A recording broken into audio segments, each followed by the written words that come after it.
Israel में बड़ा डर बैठ गया है कि अगर ईरान का बस चला तो वो इस युद्ध से कभी बाहर नहीं निकल पाएगा।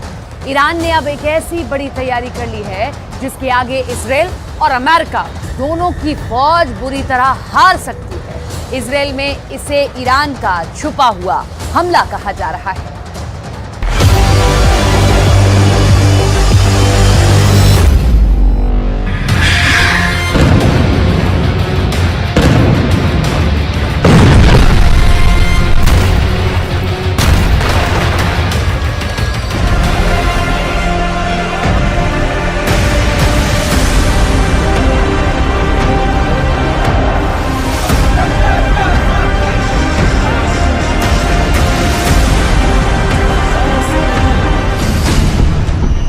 ईरान का ऐलान, इजरायल का विनाश शुरू।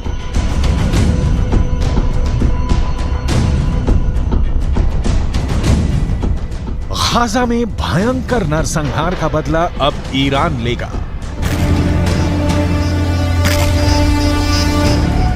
ईरान के सुप्रीम लीडर अली खामनेई ने ऐलान कर दिया है कि भले ही हमास और इजरायल के बीच सीज फायर हो गया हो, लेकिन ईरान गाजा में गिराए गए एक एक इजरायली बम का खूनी बदला जरूर लेगा। ईरान ने यहां तक धमकी दी है कि वो इजरायल और अमेरिका को किसी भी कीमत पर नहीं बख्शेगा और अब इजरायल पर भीषण हमले शुरू हो चुके हैं।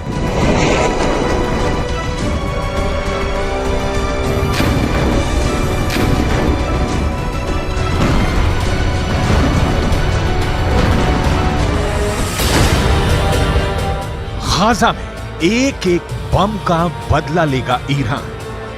हम आपको आगे बताएंगे कि ईरान इजरायल पर किस तरह से घातक हमले शुरू कर रहा है और अभी ईरान हिजबुल्लाह हूथी के लड़ाकों के साथ मिलकर इजरायल पर किस तरह से हमले तेज कर रहा है। लेकिन उससे पहले ये जान लीजिए कि इजरायली सेना ने सीज फायर के दौरान पिछले 48 घंटे में गाजा और वेस्ट बैंक में कितनी भीषण तबाही मचाई है और हमास को कितना बड़ा नुकसान हुआ है।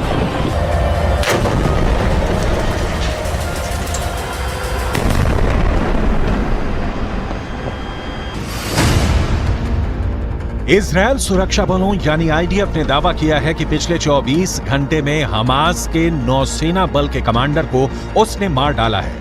Commander Umar Abu Jallah Hamas की नौसेना बल में एक सीनियर कमांडर था। कमांडर उमर अबू जल्लाह को इजरायली सेना ने हवाई हमले में मारा है। अब तक हमास के 70 से ज्यादा कमांडर मारे जा चुके हैं। कमांडर उमर अबू जल्लाह से पहले दक्षिणी खान यूनुस बटालियन के कमांडर बिलाल अल कीदरा मारा गया था, जबकि उससे पहले कमांडर अयमन नोफेल और मेजर जनरल जियाद मोहिसेन भी मारे जा चुके हैं। जबकि हमास कमांडर मुराद अबू मुराद, अली कादी और मोहम्मद कटमश को भी आईडीएफ मार चुकी है।